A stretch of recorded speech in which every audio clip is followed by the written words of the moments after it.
Okay, so you guys are basically scamming state to state. It was like 9 different states, 37 different banks. And then in 2008, Charles Barksdale gets busted. Yes, because he was the face, and I guess people started telling on him. But the police, he was already hot because he got a big family from Sacramento. It's the Barksdale boys or whatever, the Barksdale family. So he already had like a junction to stay away from G Parkway back, like when I first met him. So they was already kind of on him. His name was hot, you know.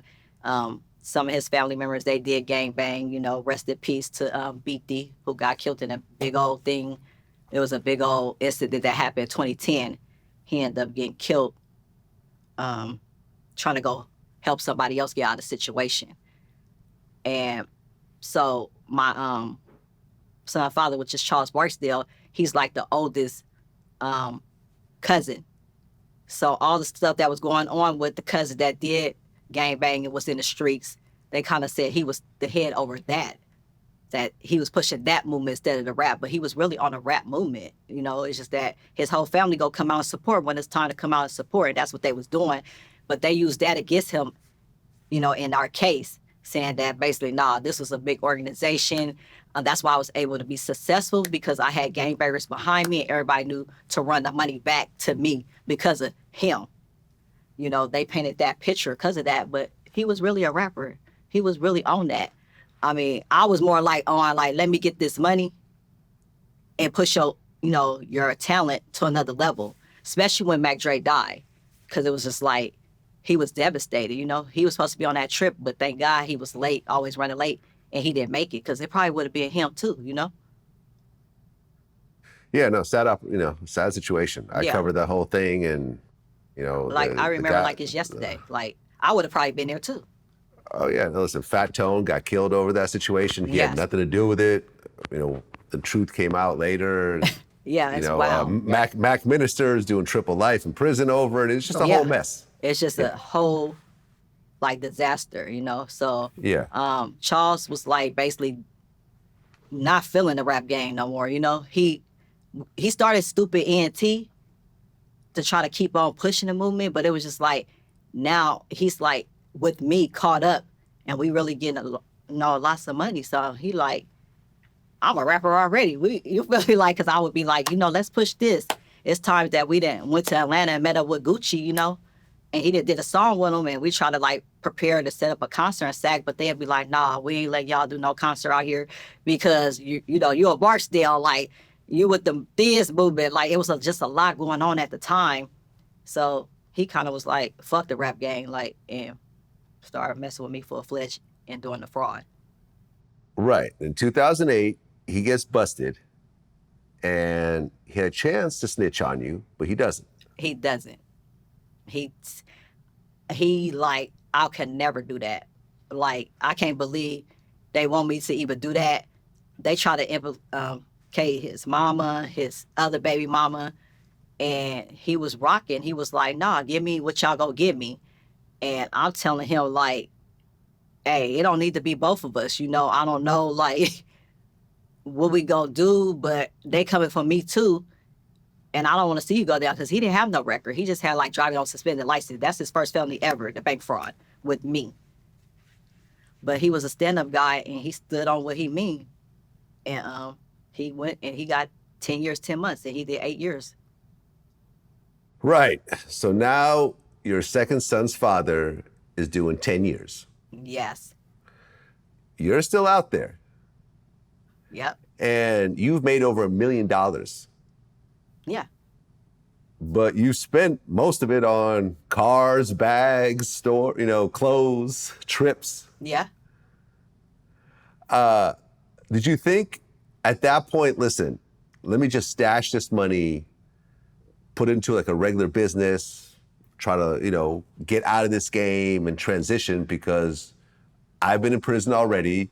My son's father's doing a decade. People around me are getting busted. People are snitching. I'm going to be next. At the time, I had property. I had like 3 or 4 properties. I was just like, that's where I wanted to start a business, basically be a realtor, you know, do property management. But I didn't have nobody who was legit to back me. And then I get indicted. So because I used to buy foreclosures, but I will always pay people to do everything for me because people will be at my call, like, want to do everything. So I'll be trying to, pay people to do this and do that. So I wasn't really putting my all into running properties. You feel me? Like getting into the real estate game deep, like how I was in the hustle, because the money was coming so quick. Like I didn't even believe the game. And like I remember I got my first 500,000, and I was just like, okay, I'm gonna get out the game. I'm gonna cash out my houses. I didn't have my own property, and I had rental properties. But then when I couldn't cash it out, because people were like, girl, please, like, how you gonna cash this out? Like I'm not doing that for you. Like I would try to, tell people like the way to do it, to finesse it, to be able to cash out for me. And they like, nah, we ain't messing with you. I said, fuck it. I started living my life. That's why I bought expensive things, cars, handbags, jewelry, made sure my family was good. Because at that point, when they took Charles, I knew they was coming for me. I'm like, it's over. Right. Because 1 year after he gets arrested, you get indicted. Yes. You get charged for scamming. 1 count of conspiracy to commit bank fraud and 1 count of bank fraud. Yeah. And you get snitched on once again. Always. Always. It's a cold, cold game. Right. I guess one of the guys you were working with had a side chick, and then his main chick found out, and that all went to hell. It went to hell. And that started in Montana. And when that happened, I really didn't know what was going on at the time, but I kind of had a feeling, because I did get, after I did a transaction for one of the people that was out that way, the feds called back, what was the Secret Service, and they like, oh yeah, we will be in touch. And I'm like, what the fuck? Like, I can't believe, like, this can't be true. So I get my phones, I end up like breaking them up, taking them, throwing them in the lake, get up out my house, like tell my oldest son, like, watch the baby right quick, like, I don't know if the fans outside, like I gotta go, like that's my son, Jada K, which is a rap artist right now. But I end up like, damn, it's real, it's over, it's about to come to an end. But I'm like, whatever. I gotta stay strong, keep doing what I do. Right, because you get indicted in 2009. Yes. And you pled guilty in 2011. Yep. So were you out on bail that whole time? I was on pre-trial for 27 months. Okay, so you're out on bail, you plead guilty, you're supposed to go to your sentencing date in March. Mm-hmm. But you don't go. Well, I actually did. I went to that court day, but when I went, my son was into it with his father. He just didn't want to be in the Bay. He was used to being with the Barksdales out in Sacramento because that's where he grew up. He'd been around them since he was 5 years old. So he was just like, my dad tripping and this, that. He's strict and I don't want to be out here. And he ended up running away. And I'm like, I'm going to jail like anytime soon. Like, you can't do that. Like, I want you to grow up with a father figure, you feel? Because at this time now, his dad, the bank robber, he ain't no bank robber no more. He's like a barber. He got a barber college. Like, he's doing awesome right now. Like, I really give it to him. Like, he's my motivation too, because he's really on a whole different level. And basically, when my attorney tell the courts that, the judge like, I'm gonna give you 6 more weeks to stay out and get that situation situated. I'm like, okay. So I'm like, oh, I got another 6 weeks or whatever. But in that 6 weeks, I had so much shit, all these cars. I was still like comfortable, like, because I've been out for 27 months. So I'm thinking like, I got another year to go to jail. Because when I first got indicted, I was like, oh, let me get rid of this and get rid of that. But as time went on, I was out so long, I got back comfortable and started buying all this shit and just living my life like I wasn't going to prison.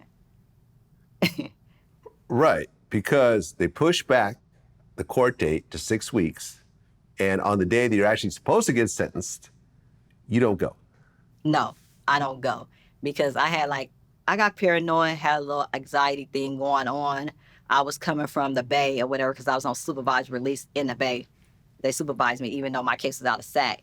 And I was just like, hey, I'm about to go to the hospital. Like, I ain't never put it off. Came with nothing to put it off.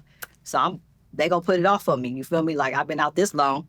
And I ended up going to the hospital. They was like, yeah, you have an anxiety attack. And they ended up giving me some like medication for it or whatever. But I called my attorney to tell her like, I'm at the hospital, this and this and that. She don't answer the phone. I leave a message. She ended up calling me back like, oh, where you at? And I'm like, at the hospital. She was like, oh, no, you're not. They don't believe anything you say with a phone. Like, you know, this and this and that. I'm like, you acting like the police. Like, because she like, can I pull up and pick you up and take you to court? But I'm like, it's 4:00. Like, no, I would go to the courthouse tomorrow. Get me back on calendar, or I go to pretrial. She was really trying to get me to go to pretrial in Oakland because I was gonna be able to make it to SAC. And I'm like, no, the court is over. Like, give me a date tomorrow. I've been out on pretrial for 27 months. I'm gonna come to court.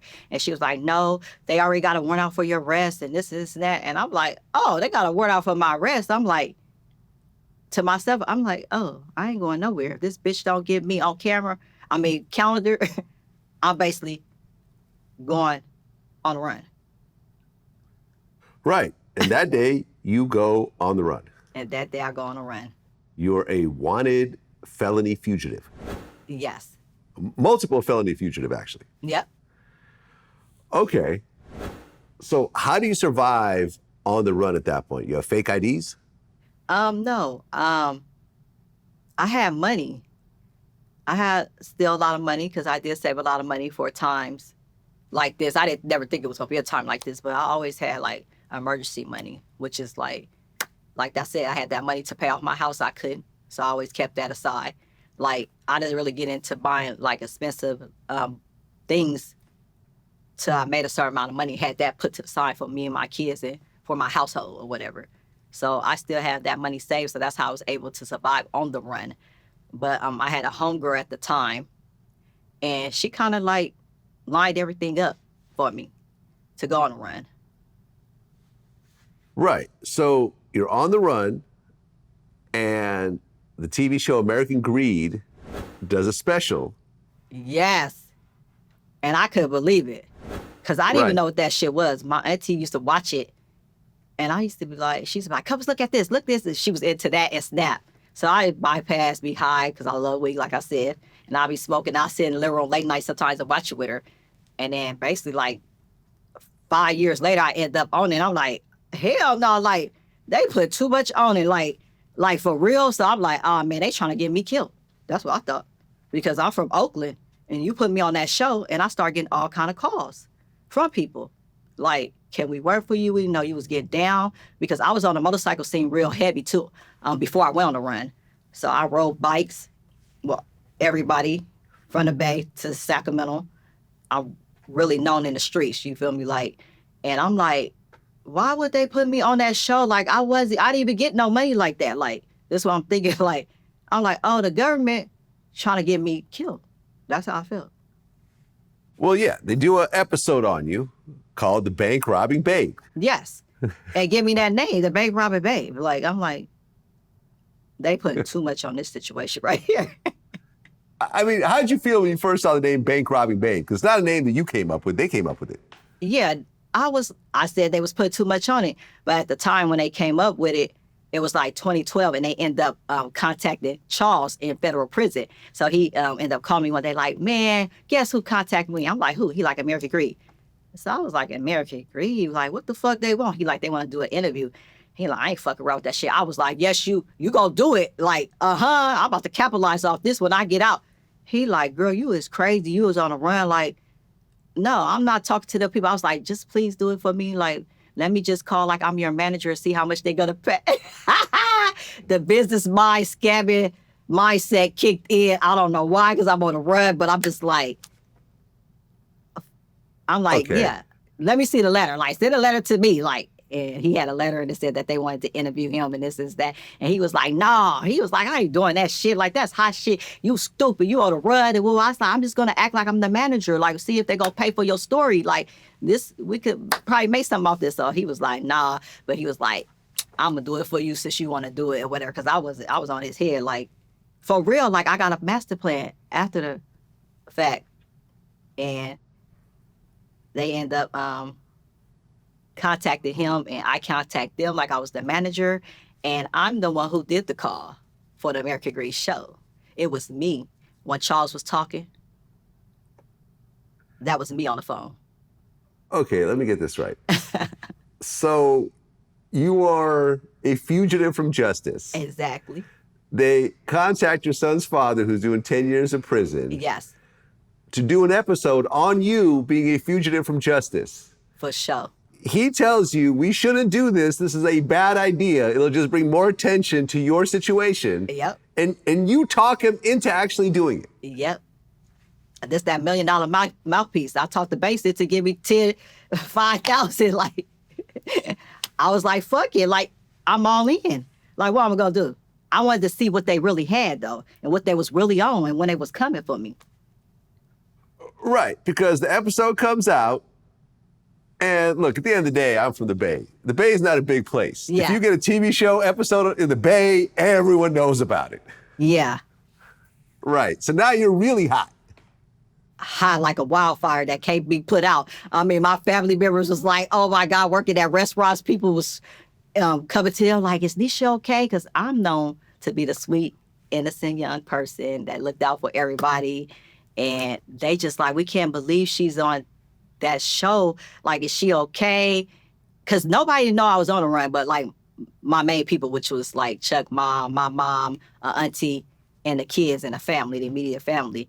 But when that show came out, that's how everybody figured it out. Because I never told nobody I had a case. It was fighting the case. Right, but now everyone knows. Yeah, now everybody knows. So I'm like, okay, well, it's go time.